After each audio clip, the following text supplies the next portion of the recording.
अस्सलाम वालेकुम। उम्मीद है सब लोग खैरियत से होंगे और अल्लाह सब को बामा अहल वाल अपनी ज़ुबान में रखे।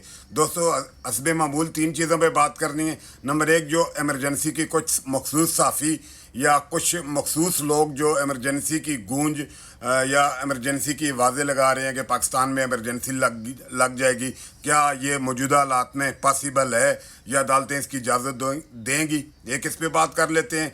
दूसरा, जो SIFC का इजलास हुआ, आज 10वां उसका इजलास था, उसमें जो बहुत बड़े बुलंद व बांग दावे किए गए उसके मतलब बात कर रही हैं। और तीसरा, बाकी पार्टियों का और PTI का मुआवजा करना है कि वो जेलों में किस तरह, जब वो लोग जेलों में गए तो उन्होंने क्या किया, और जब PTI के लोग खुद कह रहे हैं कि हमें जेल में जाना है तो स्टेप बाय स्टेप आ जाते हैं। सबसे पहले बात कर लेते हैं जो एमरजेंसी की गूंज है।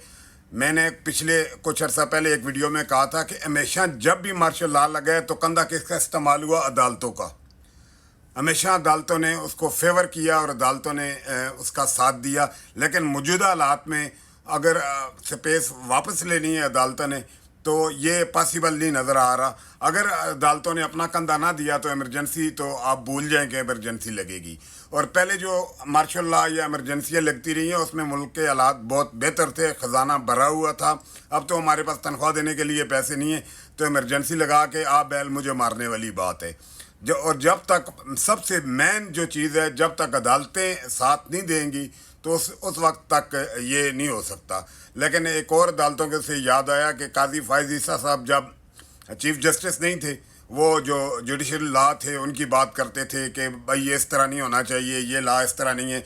अब एक लॉ उन्होंने जो रिटायरमेंट की एज थी उसको बढ़ाने के मतलब जो बातचीत चल रही थी, वो जितनी बार कौंसिल है, सिंध बार कौंसिल है, KPK है, कश्मीर है, लाहौर है, मतलब जितनी भी बार कौंसिल है, तमाम वकला ने इसकी भरपूर मुखालफत की है।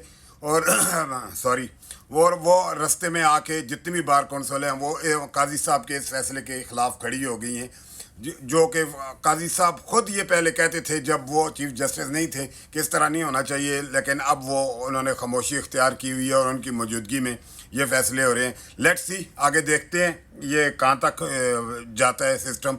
दूसरा, एक SIFC जो स्पेशल इन्वेस्टमेंट फैसिलिटेशन कौंसिल बनाई थी इस गवर्नमेंट ने, उसका आज 10वां इजलास हुआ। तो मैं आपको सच बात बताऊं तो मेरा ताल्लुक इंडस्ट्री से है।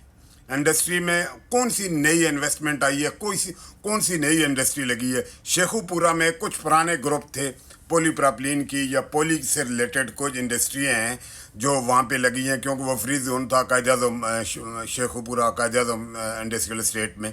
लेकिन आप अतार देख लें, गदून देख लें, सिंध में भी जितनी इंडस्ट्रियल जोन है, कहाँ पे नई इंडस्ट्रियाँ लगी हैं, कहाँ पे नई इन्वेस्टमेंट आई है।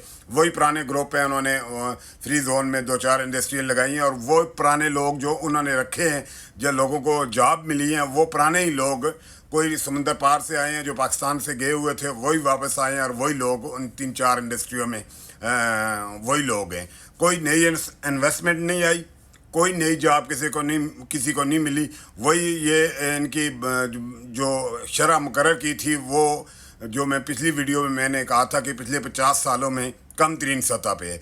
तीसरा एक PTI का और जितना हमारे दूसरी पार्टीज़ हैं, रवायती सियासी पार्टियाँ, उनका मुवाजना कर लेते हैं।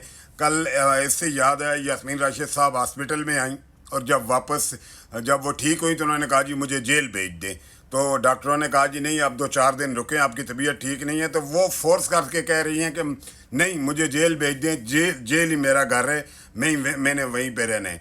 इससे देख लें आप, जो दूसरी सियासी पार्टियाँ थी वो जेल में जाती, किसी के प्लेटलेट्स कम हो जाते, हालांकि उनको हर किस्म की सहूलतें मौजूद थी। और आपको वो शहद वाला तो याद होगा, शराब कबाब हर चीज़ें उनको मिलती थी और बाज़ का जो शराब है वो शहद में भी तब्दील हो जाता था। इससे अंदाज़ा लगा लें। और किसी के प्लेटलेट्स कम हो जाते थे, कभी कौन हॉस्पिटल आ रहे, मतलब उन्होंने जितनी जेल काटी है वो ज़्यादातर हॉस्पिटल में ही काटी है। और PTI के इमरान ने ऐसी तरबियत की है इन लोगों की, यास्मीन राशिद को देख लें, सनम जावेद को देख लें, और जितने भी लोग जेल में, किसी ने कोई गिला नहीं किया, किसी की प्लेटलेट्स कम नहीं हुए, किसी ने हॉस्पिटल में आके अपना वक्त नहीं गुजारा। वो हर किस्म की सख्ती उन्होंने बर्दाश्त की है। और ये पार्टी यकीन करें कुंदन बन के निकली है तमाम सियासी पार्टियों से, क्योंकि वो स्टेटस को की पार्टियां थी, ये उनके अगेंस्ट पार्टी थी, और इन्होंने साबित किया और साबित कदम रहे। जिस तरह इनका लीडर साबित कदम रहा, इसी तरह ये पार्टी भी साबित कदम रही। तो इंशाल्लाह कल किसी नए मौजू के साथ हाजिर होऊंगा। आज के लिए इतना ही, इजाज़त दीजिए। अल्लाह हाफिज़। Thank you.